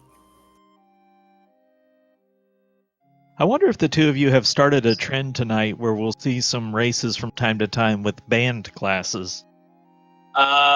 We did that actually. Yeah, it was Bismarck and Len the Cat did a no white mage R4 flags a couple of days ago, and that was interesting. That time it was just a ton of red hats, and it wasn't all that unusual. But I think once you get into having a couple of forced classes and a couple of banned classes, it gets interesting. I mean, personally, I'm more for 4 forced all the time. Let Crimbot pick your party, but I'm personally not a fan of the full forced. I don't mind some forced, but it's a randomizer. Gotta have some player decisions taking into account. That includes party makeup.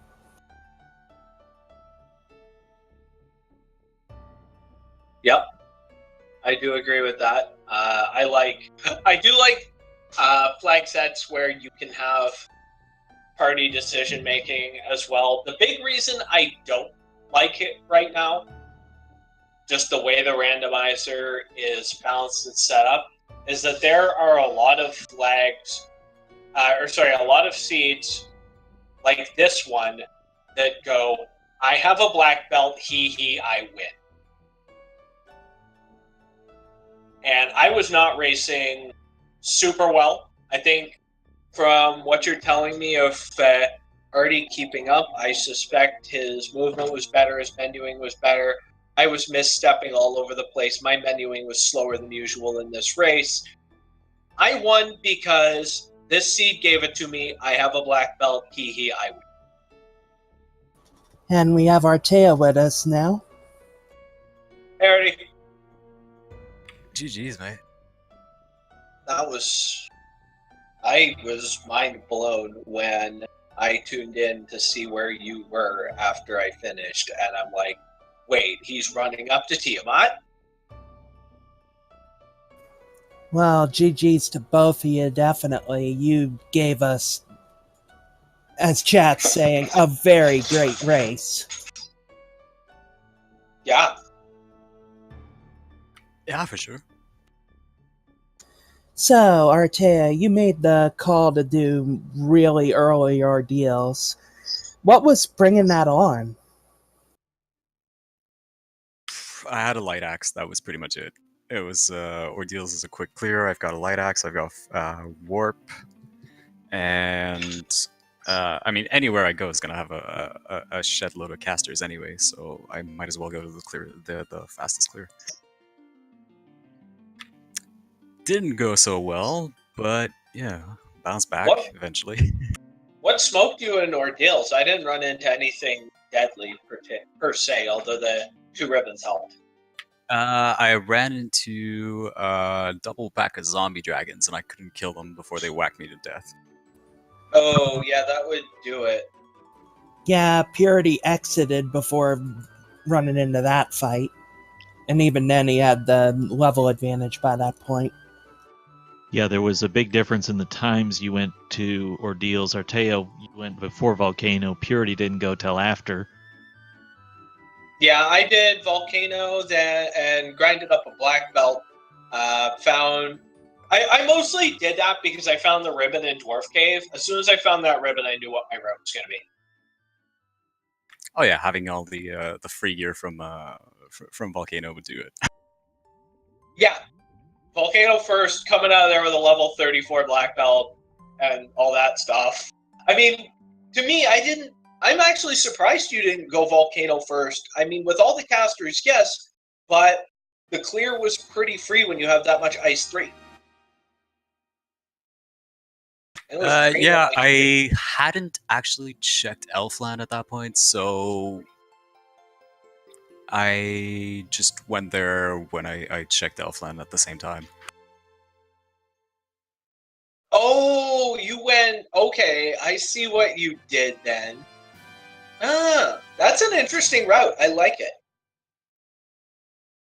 Yeah, it didn't go so well this time, but normally it works out okay.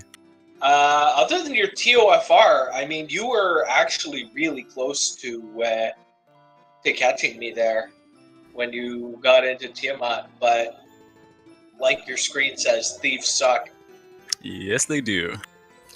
Yeah, going into TOFR, the two of you were roughly within a minute of each other, trading the lead back and forth in a couple places.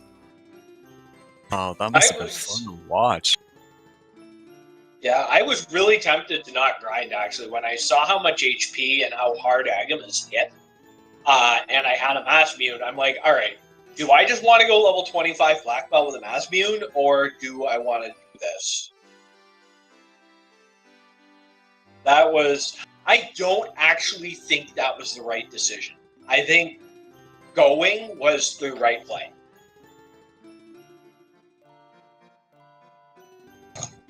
So, like, even in the seed where grinding looks good, I mean, the game handed me a Mass Mune.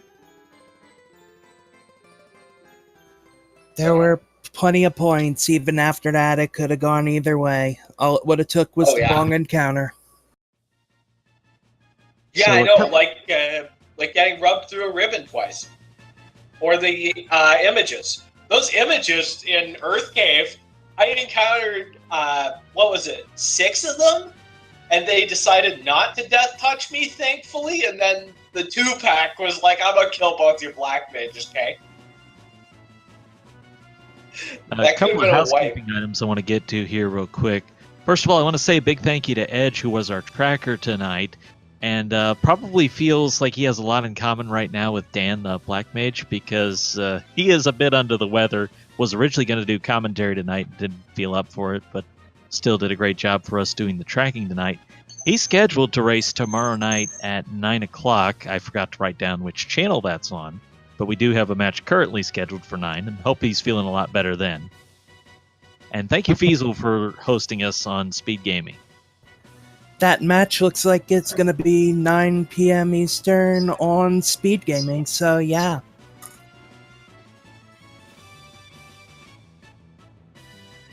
Cool. I look forward to seeing that. So, Purity, I have to ask you about this. Your reward for winning this fight is, if I can find where I wrote this down here. Well, I can't find where I wrote it down, but I think it's you either get Tristal or Drumbordist. So, how you feeling about that one? I look forward to my upcoming match with Drumbordist. I mean, it's Tristal. I can't beat the guy. I can't imagine Drum's going to beat him either.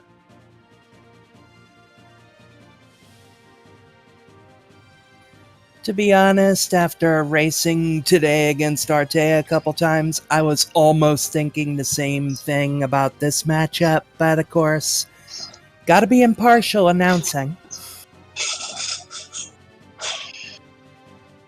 Crystal pointing out that Drum did get by him once already. Yeah, it is knotted up at 1-1. That's fair. Could go either way then. Well, if I get blown out by Crystal, then nah. The Zelda 1 Randomizer tournament's coming soon. Shameless plug for Zelda 1. Let's get some final thoughts. Artea, reflecting on the tournament, what were your high points? What do you take out of it? Thieves suck. That is pretty much it.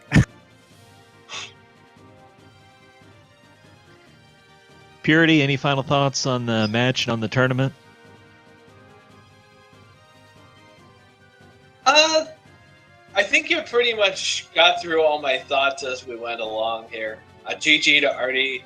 I'm really glad that we were able to put on such an awesome show.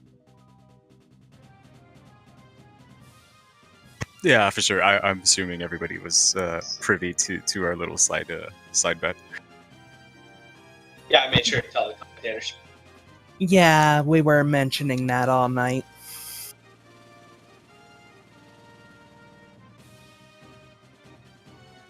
All right, well, again, thank you to both of our runners. Thank you to Feasel and Speed Gaming for hosting us tonight.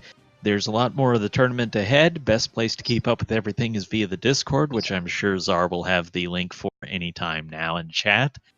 And if you're new to the Final Fantasy I Randomizer, fear not. There is plenty of help available for you, including a new player help room where all kinds of nice people will help you get started with it. Yep. Don't forget to send Feasel a follow, send our runners a follow, commentators, tracker, everyone. Yeah. And Edge, we all hope you feel better soon. Yeah, get well soon, Edge. Thanks.